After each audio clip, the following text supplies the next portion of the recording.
Hi everyone, I'm Jasmine Perry with Studio 9 and we are here at Fino's Rainforest Exotic Pet Store. And we are here with the one and only Mike Fino. So tell me, what does this exotic pet store have to do with the difference with the other pet stores that we have in town? It's not like the regular other pet stores, so tell me a little bit about that. Well, we're a specialty shop, so we deal in animals that maybe aren't very common, in other pet stores. Also, we make sure we're very knowledgeable about the care of each animal that we have. So I guess you could say it's the underdogs of certain pets, snakes, tarantulas, things like that. That's usually what we carry, a little bit different. Is this your first pet store that you've owned, or have you owned another one? How did you start your business? I was in the wholesale business, so I sold pets to pet stores like this. That's where we started off, and we did that for quite a while.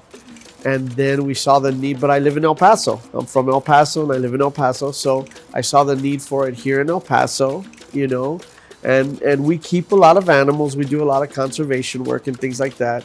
So we just went from there. We saw the need here and we opened something up here, and this is where we're at now.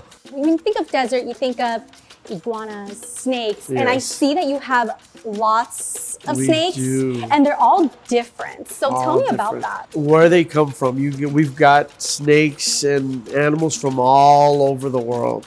So it's a challenge. It's a challenge creating the right environment for each animal.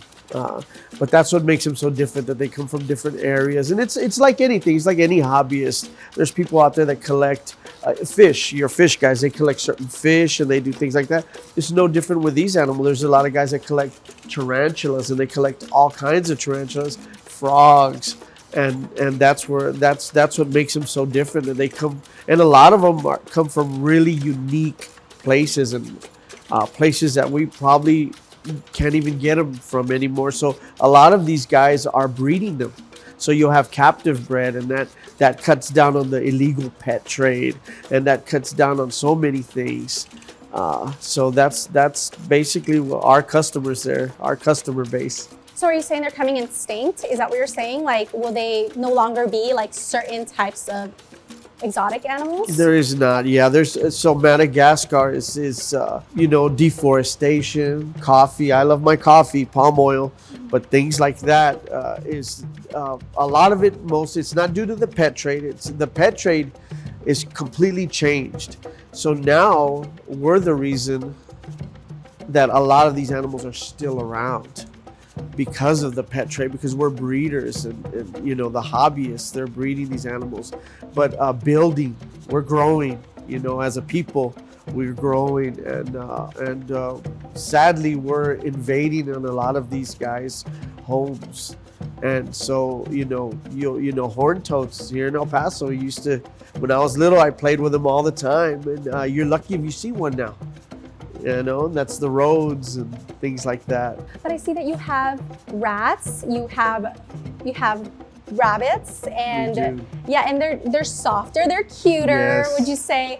And you don't have any dogs or cats, right? No, we don't do dogs or cats or things like that. There's so many. There's a lot of really good shelters, and there's a lot of dogs and cats out there that need homes. So we're not into breeding things that don't need our help. Let's just say that. That's just not our thing. What is like the best animal to take home?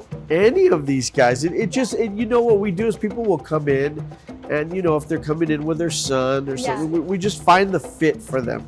We usually take them around the shop, and we'll go from the easiest to maybe the snakes or something, and the parents kind of pull away from that. But that's probably one of the best pets right there. The maintenance is very low. It's probably one of the easiest things to take care of, and then we go from there. And there's some things that it just got to fit in your family. That's no pet is bad. It just doesn't fit with you and your lifestyle. That is a lot of information to take in, and Fino, thank you so much.